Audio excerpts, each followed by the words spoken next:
ආයිබෝන් කියලා පිළිගන්න ඔයගොල්ලෝ හැමදෙනාම මගේ Learn with Rams YouTube channel එකට අද දිනේදී කතා කිරීමට බලාපොරොත්තු වෙන්නේ 6 වෙනි ශ්‍රේණිය තොරතුරු සහ sannivedana තාක්ෂණය යටතේ 4 වෙනි පාඩම.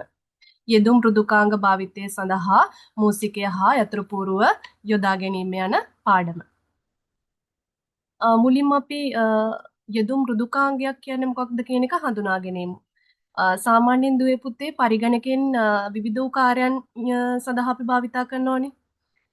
උදාහරණ ලෙස දක්වලා තියෙනවා අයවැය වාර්තා, වියදම් ඇස්තමේන්තු ආදී සැකසීම, වීඩියෝ නරඹීම, ලිපි ලේඛන සකස් කිරීම, ලිපි ලේඛන විදියට ලියුම් වාර්තා, පාඩම් වැඩසටහන් ආදිය සලකන්න පුළුවන්. ඒ වගේම පින්තූර සැකසීම, විද්‍යුත් තැපැල් ලිපියවීම, අන්තර්ජාලයෙන් තොරතුරු සොයා ගැනීම, පරිගණක ක්‍රීඩා වැනි දෑ සලකන්න පුළුවන්. මෙවැනි වූ පරිශීලකයාගේ අවශ්‍යතා ඉටු කර දෙන පරිගණකය තුළ ඇති විවිධ වැඩසටහන් අපි යෙදුම් මෘදුකාංග එහෙම නැත්නම් ඉංග්‍රීසි වලින් කියන ඇප්ලිකේෂන් සොෆ්ට්වෙයාර් ලෙස හඳුන්වන්න පුළුවන්. මේ යෙදුම් මෘදුකාංග ප්‍රධාන වශයෙන් කොටස් දෙකකට වෙන් කරලා තියෙනවා. පොදු කාර්ය සඳහා වන යෙදුම් මෘදුකාංග තියෙනවා, විශේෂ වූ කාර්යයන් සඳහා වන යෙදුම් මෘදුකාංග තියෙනවා. ප්‍රොදු කාර්ය සඳහා වන මෘදුකාංග විදියට ඒ කියන්නේ සාමාන්‍යයෙන් අපි එදිනෙදා සාමාන්‍ය අවශ්‍යතා සඳහා භාවිතා කරන මෘදුකාංග.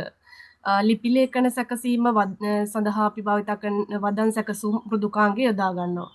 අයවැය වාර්තා ආදී සැකසීමට පැතුරුම්පත් මෘදුකාංගය භාවිතා කරනවා. අන්තර්ජාලයෙන් තොරතුරු සෙවීමට වෙබ් අතිරික්සු මෘදුකාංගය භාවිතා කරනවා. ඒ වගේම චිත්‍ර ඇඳීම ආදී කටයුතු සඳහා චිත්‍රණ මෘදුකාංගය භාවිතා කරනවා. ඒ වගේම දුවේ පුතේ විශේෂිත වූ කාර්යයන් සඳහා වන මෘදුකාංගත් තියෙනවනේ. ඒ සඳහා ඒ කියන්නේ පරිගණකයේ අපි කියන්නේ පරිශීලකයා අපිට විශේෂිත වූ කාර්යන් පමණක් ඉටු කර ගැනීම සඳහා තමයි මේ විශේෂ කාර්ය සඳහා වන මෘදුකාංග භාවිතා කරන්නේ. උදාහරණ විදියට පරිගණක ක්‍රීඩා, පාසල් කළමනාකරණ පද්ධති, පුස්තකාල කළමනාකරණ පද්ධති, බැංකු කළමනාකරණ පද්ධති ඒ විදියට විශේෂිත වූ කාර්ය සඳහා වන මෘදුකාංගත් තියෙනවා.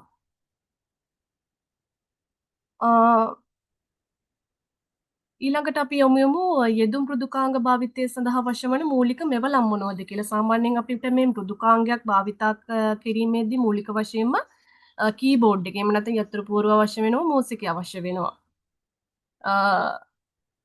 ඒ නිසා අපි මේ මූසිකය සහ යතුරු පුවරුව ගැන පැහැදිලි අවබෝධයක් ලබාගෙන තියෙන්න ඕන. මොකද ඒවා හසුරුවන ආකාරය පිළිබඳ නිවැරදි පුහුණුවක් අපිට තියෙන්න ඕන මේ යෙදුම් මෘදුකාංග නිවැරදිව භාවිතා කිරීම සඳහා. මුලින්ම අපි කොහොමද මේ මූසිකය භාවිතා කරන්න කියන එක සාකච්ඡා කරමු. පරිගණක තිරයේ දිස්වන ඊහිස. ඊහිස මේගොල්ලන්ට පේනවා ඇති.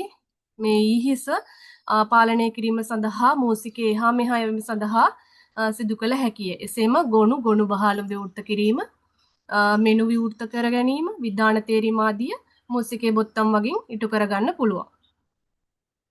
ඔයගොල්ලන්ට පේනවා පරිගණක තිරයේ දිස්වන ඊහිස. ඒ කියන්නේ මූසික තුඩ මවුස් පොයින්ටර් එක කර්සර් එක යන විවිධ නම් වලින් හැඳින්වෙනවා. ඊළඟට අපි යමු මූසිකයේ මොනවද ප්‍රධාන කොටස් කියලා. සාමාන්‍යයෙන් මූසිකයේ වම් පැත්තේ බටන් එකක් තියෙනවා, දකුණු පැත්තේ බටන් එකක් තියෙනවා. ඊට මැදි රෝල් කිරීමේ ස්ක්‍රෝල් වීල් එකක් තියෙනවා. අපි වම් පැත්තේ බටන් එකට කියනවා ලෙෆ්ට් බටන් එක කියලා. දකුණු පැත්තේ බටන් එකට බොත්තමට කියනවා රයිට් බටන් එක කියලා. ඊළඟට අපි යමු මූසික වර්ග පිළිබඳ. සාමාන්‍යයෙන් රැහැන් සහිත මූසික තියෙනවා, රැහැන් රහිත මූසික තියෙනවා. කියන්නේ මවුස් එක වයර්ලස් විදියට තියෙනවා. එහෙම නැත්නම් අපිට ස්පර්ශ ලැප්ටොප් පරිගණකයේ තියෙනවා ටච් පෑඩ් එකත් අපිට මූසිකයේ විදියට භාවිතා කරන්න පුළුවන්. ඊළඟට අපි යමු මූසිකයේ කාර්යයන් මොනවද කියලා. මූසිකයේ භාවිතයෙන් පරිගණක ඉදිරිය මත බොහෝ කාර්යයන් කරන්න පුළුවන්. ප්‍රධාන වශයෙන් අපි අවශ්‍ය දේ තේරීම, සිලෙක්ට් කිරීම, අවශ්‍ය දේ විවෘත කර ගැනීම, ඕපන් කිරීම, අවශ්‍ය දේ එහා මෙහා ගෙන යාම, මූව් කිරීම ආදිය සලකන්න පුළුවන්. මුලින්ම අවශ්‍ය දේ තේරීම, සිලෙක්ට් කිරීම. මේ සඳහා මූසික තුඩ අපි අවශ්‍ය අයිටම් එක කියන අයිටම් එක උඩට ගෙන ගොස් එකවරක් මූසිකයේ වම් අත බොත්තම ක්ලික් කරලා එවිට එම අයිටමේ අනිකුත් අයිටම් වලින් වෙනස් වෙලා ඉස්මතු වෙලා හයිලයිට් වෙලා පෙන්නනවා. ඊළඟ එක තමයි අවශ්‍ය දේ විවෘත කර ගැනීම. මේ ක්‍රම දෙකක් තියෙනවා. වම් බොත්තම කියන්නේ ලෙෆ්ට් බටන් එක දෙවරක් ක්ලික් කරලා ඩබල් ක්ලික් කිරීමෙන් අදාළ අයිකන් එක නිරූපණය කරන මෘදුකාංගය හෝ ගොනුව විවෘත කරගන්න පුළුවන්. එහෙම නැත්නම් රයිට් ක්ලික් කරලා රයිට් බටන් එක දකුණු තියෙන බොත්තම වරක් ක්ලික් කරලා ඒකේ මෙනුවක් ඕපන් වෙනවා. ඒ මෙනුවේ තියෙන ඕපන් කියලා උඩින්ම ඒ විධානය තෝරලා අපිට ඕපන් කරගන්න හැකියාවක් තියෙනවා. ඊළඟ කාරණේ තමයි අවශ්‍ය දේ එහා මෙහා ගෙන යාම move කිරීම. වම් පත බොත්තම ක්ලික් කරගෙන ඇදගෙන ගොස් අපිට ඇදගෙන ගොස් අත්හැරීම මගින් අපිට එහා මෙහා ගෙන යාමේ හැකියාව තියෙනවා. මීට අමතරව කාර්ය කවුලුවක් තුළ ඉහළ පහළ යාම සඳහා මූසිකේ රෝදය. ඒ කියන්නේ ස්ක්‍රෝල් වීල් එක පාවිච්චි කරලා ඉහළ පහළ ගෙන යාම සිදු කරගන්න පුළුවන්. මෙහිදී මූසිකයේ මැද තියෙන රෝදය කැරකීමෙන් පිටුවක ඉහළ පහළ යාම සඳහා භාවිතා කිරීම කරනවා. මීළඟට අපි යමු කොහොමද මූසිකයක් නිවැරදිව භාවිතා කරන්න කියලා. ඔයගොල්ලන්ට මේ රූපය දැක්වෙන ආකාරයට අත තියා ගන්න ඕන. මූසිකය භාවිතා කිරීමේදී නිවැරදිව අල්ලා ගැනීමට අපි පුරුදු පුහුණු වෙන්න ඕනේ. එහෙම නැති වුණොත් මොකද වෙන්නේ? වැරදි ආකාරයට හැසිරීම මගින් අපේ අත්වලට වේදනා අපහසුතා ඇති වෙන්න පුළුවන්. මීළඟට අපි යමු යතුරු පුවරුව පිළිබඳව සාකච්ඡා කරන්න. විවිධ යතුරු පුවරුව අතර රැහැන් සහිත, රැහැන් රහිත, ඒ වගේම ස්පර්ශක යතුරු පුවරුව දැක් ගන්න පුළුවන්. මේ තියෙන රැහැන් සහිත යතුරු පුවරුවක්, මේ තියෙන රැහැන් රහිත, එහෙම නැත්නම් වයර්ලස් කීබෝඩ් එකක්, මේ තියෙන්නේ ස්පර්ශක යතුරු පුවරුවක් අපිට ඕපන් කරගන්න පුළුවන් ටච් කීබෝඩ් එක විදියට. ඒ පහසුකමක් තියෙනවා. මීළඟ අපි යමු යතුරු පුවරුවේ ඇති විවිධ යතුරු වර්ග සහ ඒවායි කාර්යයන්. මුලින්ම තියෙනවා යතුරු ලියනය කරන ආකාරය සහ ස්ථානය තේරීම සඳහා මේ යතුරු භාවිතා කරනවා. ඒ වගේම සංඛ්‍යා යතුරු පුවරුවේ ඉහළ පිහිටා ඇති අතර දකුණු පස කෙළවරේද පිහිටලා තියෙනවා සංඛ්‍යා යතුරු. ඒ වගේම අක්ෂර යතුරු මැද කොටසේ තමයි තියෙන්නේ letter keys කියලා තමයි ඒවා හඳුන්වන්නේ. ඊළඟට දිශා යතුරු උඩට පහළට වමට දකුණට දිශා යතුරු තියෙනවා. ඒ වගේම මේ රෝස පාට ඉතල වලින් පෙන්නලා තියෙනවා කුරුවලට දකුණු පසින් පිහිටා ඇති ප්‍රශ්නාර්ථ තිතාදී භාවිතා කිරීම සඳහා භාවිතයට ගන්නව අදාළ මේ පෙන්눔 කරලා තියෙන යතුරු. මීළඟට විශේෂිත වූ කරුණු කිහිපයක් සඳහන් කරලා තියෙනවා. ලේඛනයක හෝ කොටුවක හෝ ඕනෑම ස්ථානයක් විවෘත කරාම යතුරු ලියනය ආරම්භ කිරීමේදී සැරසෙන විට දිස්වමින් නැති වෙමින් පවතින සිරක් ඔයගොල්ලන්ට දැක් ගන්න පුළුවන්. එය කර්සර් එක කියලා තමයි හඳුන්වන්නේ. ඉන්පසුව සඳහන් කරලා තියෙනවා අකුරු යතුරු ලියනය කර ගැනීම සඳහා අක්ෂර යතුරු යොදා ගන්නවා. අක්ෂර යතුරු පිහිටා ඇත්තේ ඉංග්‍රීසි හෝඩියේ අනුපිළිවෙලට නෙමෙයි. යතුරු පූර්වයේ අක්ෂර යතුරු පිහිටා ඇත්තේ මෙන්න මේ කියන පිරිසකසුම ලෙස හඳුන්වනවා. query. ඒ කියන්නේ අපිට ටයිප් කර ගැනීමේ පහසුව සඳහා තමයි යතුරු පූර්වයේ අක්ෂර නම් පිළිట్లా තියෙන එක නිවැරදි පිළිවෙලකට අනුපිළිවෙලකට සකස් වෙලා නැහැ. යතුරු ලියනයේ ආරම්භ වන ස්ථානය කර්සර් මගින් පෙන්වනවා. මීළඟට කැප්ස් ලොක් කියන යතුරු භාවිතය කොහොමද වෙන්නේ කියන එක සාකච්ඡා කරමු. කැප්ස් ලොක් කියලා CTRL කියලා සඳහන් කරලා තියෙනවා යතුරුවේ. ඒක එක්වරක් එබීමෙන් අපිට ඉංග්‍රීසි අකුර කැපිටල් සිම්පල් විදියට වෙනස් කරගන්න පුළුවන්. සාමාන්‍යයෙන් සිම්පල් තියෙන්නේ කැප්ස් ලොක් කී එක එකවරක් ප්‍රෙස් කරාම ඒක කැපිටල් අකුරු බවට පත් වෙනවා. අපිට අවශ්‍ය වුණොත් කැප්ස් ලොක් යතුරේ බීමෙන් නැවතත් කැප්ස් ලොක් යතුරේ බීමෙන් ඉවත් කරගන්න පුළුවන්. මේ සඳහන් කරලා තියෙනවා කැප්ස් ලොක් යතුර එකවරක් එබීමෙන් කැපිටල් ACD ලැබෙනවා. නැවත කැප්ස් ලොක් එකවරක් එබීමෙන් ACD සිම්පල් වෙනවා. මීළඟට shift යතුර භාවිතය සඳහන් කරලා තියෙනවා. shift key එක එකනොත් අපිට shift key දෙකක් තියෙනවා. වම් අත පැත්තේ shift key එකක් තියෙනවා. ඒ වගේම දකුණු අත පැත්තෙත් shift key එකක් තියෙනවා. මෙමගින්ද අපිට ඉංග්‍රීසි කැපිටල් අකුරු යතුරු ලියනයේ බවට වෙනස් කරගන්න පුළුවන්. shift key එක ඔබාගෙන අවශ්‍ය අකුර ක්ලික් කිරීමෙන් ඒක කැපිටල් අකුරක් බවට පත් වෙනවා. ඊළඟට ස්පේස් බාර් එක. වචන අතර ඉඩ තැබීමට තමයි ස්පේස් බාර් එක භාවිතා කරන්නේ. ස්පේස් බාර් එක කියන්නේ මේ ලොකු යතුර. මේ දිගට තියෙන ලොකු යතුර බැඳ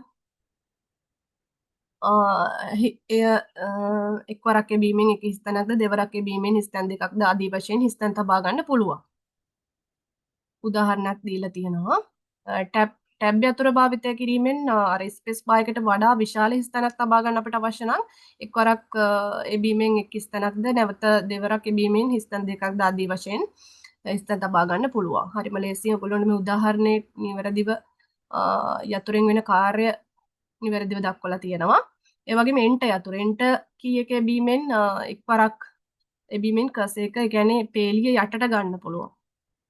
තෑන් කියන එක ගාව එන්ටර් කී එක ක්ලික් කරාම ඊට යට පේලියට යනවා. ඊට පස්සේ අපිට මේ පහළ පේලිය U කියලා ටයිප් කරගන්න හැකියාව තියෙනවා. දිශා යතුර arrow keys ඉහළට පහළට දකුණට වමට ගෙන යාම සඳහා තමයි දිශා යතුරු. ඒ කියන්නේ එහෙම නැත්නම් arrow keys භාවිතා කරනවා. ස්පේස් බැක් ස්පේස් යතුර භාවිතා කරන්නේ එක්වරක් එබෝ විට කර්සර් එක ඇති ස්ථානයට වම් පසින් ඇති එක් අකුරක් හිස්තැනක් ඉලක්කමක් ආදී ඕනෑම වස්තුවක් මැකී යනවා බැක් ස්පේස් කරාම. ඊළඟට තියෙනවා යතුරු පුරුවක් කොහොමද නිවැරදිව භාවිතා කරන්නේ? මේ යතුරු පුරුව අපි නිවැරදිව භාවිතා නොකිරීමෙන් ඇඟිලිවල මැණික් කටුවේ අපහසුතාවය තියෙන්න පුළුවන්. ඒ නිසා ඒකත් නිවැරදිව භාවිතා කරන්න ඕන. මේ රූපේ දක්වලා තියෙන විදිහට තමයි අපි අත් දෙක තියාගන්න ඕන. ඊළඟට යෙදුම් මෘදුකාංග භාවිතය උගනිමු. මෙහිදී විවිධ යෙදුම් මෘදුකාංග අතරින් කිහිපයක් පිළිබඳ අදහසක් ලබා දීමට බලාපොරොත්තු වන අතර ශ්‍රවණ සහ දෘශ්‍ය මෘදුකාංග පිළිබඳ වැඩිදුර සාකච්ඡා කිරීමට බලාපොරොත්තු වෙමි. යෙදු මෘදුකාංග අතර චිත්‍රක මෘදුකාංගය වඩාත් ප්‍රසිද්ධයි. මොකද අපි කුඩා කාලේ ඉස්සෙල්ලාම භාවිතා කරන්නේ මේ චිත්‍රක මෘදුකාංගය. පේන්ට් කියලා කියන්නේ. අතීතයේදී මිනිසා විසින් චිත්‍ර තම අතින් තමයි නිර්මාණය කරන ලද්දේ. නමුත් වර්තමානයේ වන විට තාක්ෂණය දියුණු වෙලා තියෙනවා. ඒ නිසා පසු කාලිනව පරිගණක භාවිතා කරගෙන මේ චිත්‍ර අඳීමේ හැකියාව තියෙනවා. ඒ සඳහා වන මෘදුකාංග බිහි වෙලා තියෙනවා. ඔගොල්ලොට දක්වලා තියෙනවා තේ නිර්මාණය කරන සිතුවමක් ඒ වගේම පරිගණක භාවිතයෙන් නිර්මාණය කරන ලද සිතුවම් වල වෙනස. ඔගොල්ලන්ට පහලින් තව සඳහන් කරලා තියෙනවා චිත්‍ර සහ රූප සටහන් පරිගණක ආශ්‍රයෙන් අද ගැනීමට අපිට අවශ්‍ය වූ විට විවිධ මෘදුකාංග භාවිතයට ගන්නවා. මෙසේ භාවිතා වන මෘදුකාංග චිත්‍රක එහෙම නැත්නම් ග්‍රැෆික් මෘදුකාංග ලෙස හඳුන්වනවා. ස්මාර්ට් බ්‍රෝ තියෙනවා, Adobe Illustrator තියෙනවා, Microsoft Paint කියන මෘදුකාංගය තියෙනවා. ඊළඟට වදන් සැකසුම් මෘදුකාංගය. අපිට දිනදා ජීවිතයේදී අවශ්‍ය වෙන ලිපි ලේඛන ආදී සකස් කර ගැනීම, ගබඩා කර ගැනීමට භාවිතා වන මෘදුකාංගය තමයි මේ වදන් සැකසුම් මෘදුකාංගය කියලා කියන්නේ. ඒක word processing එකක්. ප්‍රධාන වශයෙන් word කියන මෘදුකාංගය භාවිතා කරනවා. word perfect, open office ඒ වගේ වදන් සැකසුම් විවිධ වදන් සැකසුම් මෘදුකාංග තියෙනවා. අපිට අවශ්‍ය එක අරගෙන අපේ කාර්යයන් කර ගැනීමේ හැකියාව තියෙනවා. ඒ වගේම ශ්‍රවණ සහ දෘශ්‍ය සංස්කරණ මෘදුකාංග පිළිබඳව සාකච්ඡා කිරීමට යොමු වෙමු. ඒකෙදී ශ්‍රවණ පටිගත කිරීම වගේම වීඩියෝ පටිගත කිරීම වල සංස්කරණ කටයුතු සඳහා ඊට අදාළ වූ මෘදුකාංග නිපදවලා තියෙනවා. එම මෘදුකාංග හරහා විවිධ කටයුතු බොහෝමයක් සිදු කරගන්න පුළුවන්. ශ්‍රවණ වලට කියන ඔඩියෝ කියලා. ඒ කියන්නේ අපිට ඇහෙන දේවල්, දෘශ්‍ය වලට කියන්නේ විෂුවල්. ඒ කියන්නේ අපිට පෙනෙන දේවල්, දකින්න තියෙන දේවල්. ශ්‍රවණ පට කියන්නේ හඬ සහිතයි. ඒව ගුවන් විදුලි වැඩසටහන් විදියට ගන්න පුළුවන්. වීඩියෝ පට හඬ සහ රූප සහිතයි නම් ශ්‍රව්‍ය දෘශ්‍ය වේ. රූපවාහිනී වැඩසටහන්. ශ්‍රවණ පට හා දෘශ්‍ය පට නිර්මාණය කිරීමට සහ සංස්කරණය කිරීමට භාවිතා කරන විවිධ වූ මෘදුකාංග අතරින් ශ්‍රවණ පට සංස්කරණය කිරීම සඳහා සැකසූ මෘදුකාංග ශ්‍රවණ සංස්කරණය. එහෙම නැත්නම් ඔඩියෝ එඩිටින් මෘදුකාංග ලෙස හඳුන්වනවා. ඒ වගේම වීඩියෝ පට සංස්කරණය සඳහා සකසා ඇති මෘදුකාංග වීඩියෝ සංස්කරණය. එහෙම නැත්නම් වීඩියෝ එඩිටින් මෘදුකාංග ලෙස හඳුන්වනවා. ඔයගොල්ලන්ට පහලින් දක්වලා තියෙනවා උදාහරණ. ශ්‍රවණ සංස්කරණ මෘදුකාංග සඳහා උදාහරණ විදියට Audacity, Adobe Audition කියන මෘදුකාංග දෙක සඳහන් කරලා තියෙනවා. වීඩියෝ සංස්කරණ මෘදුකාංග ලෙස OpenShot, Adobe Premiere Pro කියන මෘදුකාංග සඳහන් කරලා තියෙනවා. ඊළඟට ශ්‍රව්‍ය සහ දෘශ්‍ය ගොනු නිර්මාණය. මේකෙදී අපිට ශ්‍රව්‍ය සහ වීඩියෝ පට සංස්කරණය කිරීමේදී මෙන්ම පටිගත කිරීමේදී ආචාර ධර්ම ටිකක් සඳහන් කරලා තියෙනවා. ඊට අනුකූලව කටයුතු කිරීම ඉතා වැදගත් කියලා. මුලින්ම සඳහන් කරලා තියෙනවා වෙනත් අයගේ හඬ රූප පටිගත කරන විට ඒ පිළිබඳ ඒ අයගේ අවසරය ලබාගෙන කරන්න ඕන. කුඩා දරුවන්ගේ නම් වැඩිහිටියන්ගේ හෝ පාසලේ අවසරය ලබා ගන්න ඕන. වෙනත් අයගේ හඬ සහ රූප සහිත පටිගත කිරීම සංස්කරණය කරමින් ඔවුන් අපහසුතාවයට පත්වන අයුරින් ඒවා සිදු නොකරන්න ඕන. අසත්‍ය අදහසක් හෝ පණිවිඩයක් ජනනය වන අයුරින් සංස්කරණ කටයුතු සිදු නොකළ යුතුය. සංස්කරණ මෘදුකාංග පිළිබඳව ඔබ ලවා ගන්නා දැනුම වංචනික කටයුතු සඳහා භාවිතා කරන්න හොඳ නැහැ. ඒ වගේම සංස්කරණ සහ ශ්‍රව්‍ය හෝ දෘශ්‍ය ගොනු පිටතට ලබා දෙන්නේ නම් පටිගත කිරීම වල ඇතුළත් හඬ සහ රූප අයත් අයගේ එහෙම නැත්නම් කියන්නේ ඔබගේ හෝ අදාළ පුජ්‍යලයන්ගේ අනන්‍යතාවය ආරක්ෂා වන අයුරින් එය සිදු කරන්න ඕන. අවසාන වශයෙන් ඔයගොල්ලන්ට සාරාංශය දක්වලා තියෙනවා. ඒකෙදි පරිශීලක අවශ්‍යතා සපුරා ගැනීම සඳහා ඇති මෘදුකාංග විදියට යෙදුරු මෘදුකාංග අපිට සඳහන් කරලා තියෙනවා. චිත්‍රක මෘදුකාංග, වදන් සැකසුම් මෘදුකාංග, ශ්‍රව්‍ය සහ දෘශ්‍ය මෘදුකාංග උදාහරණ විදියට පෙන්නලා තියෙනවා. ඒ වගේම මූසිකේ ප්‍රධාන කොටස් අපි හඳුනාගත්තා. වම් බොත්තම, දකුණු බොත්තම, මැද රෝල් කිරීමේ රෝදය. රූප සටහන නැවත සඳහන් කරලා තියෙනවා. ඒ වගේම යතුරු පූර්වයේ ප්‍රධාන යතුරු හඳුනා ගැනීම සඳහා යෙදුණු මෘදුකාංගයේ භාවිතයේදී වැදගත් වෙනවා. ඒකෙදි අපිට යතුරු පූර්වයේ කීස් මොනවද තියෙන කී කියන ඒවා සඳහන් කරලා ඒ රූප සටහනක් දක්වලා තියෙනවා. හරි. අද දිනේදී පාඩම සාකච්ඡා කරලා අවසానයි. මම හිතනවා අද දිනේදීත් මේ දුවා දරුවන් ඔයගොල්ලෝගේ දැනුමට යමක් මේ තුලින් එකතු කරගන්න ඇති කියලා. අපි නැවතත් මෙවැනි වූ පාඩමකින් නැවත හමු වෙමු. ඔයගොල්ලෝ හැම දිනාටම සුබ දවසක්.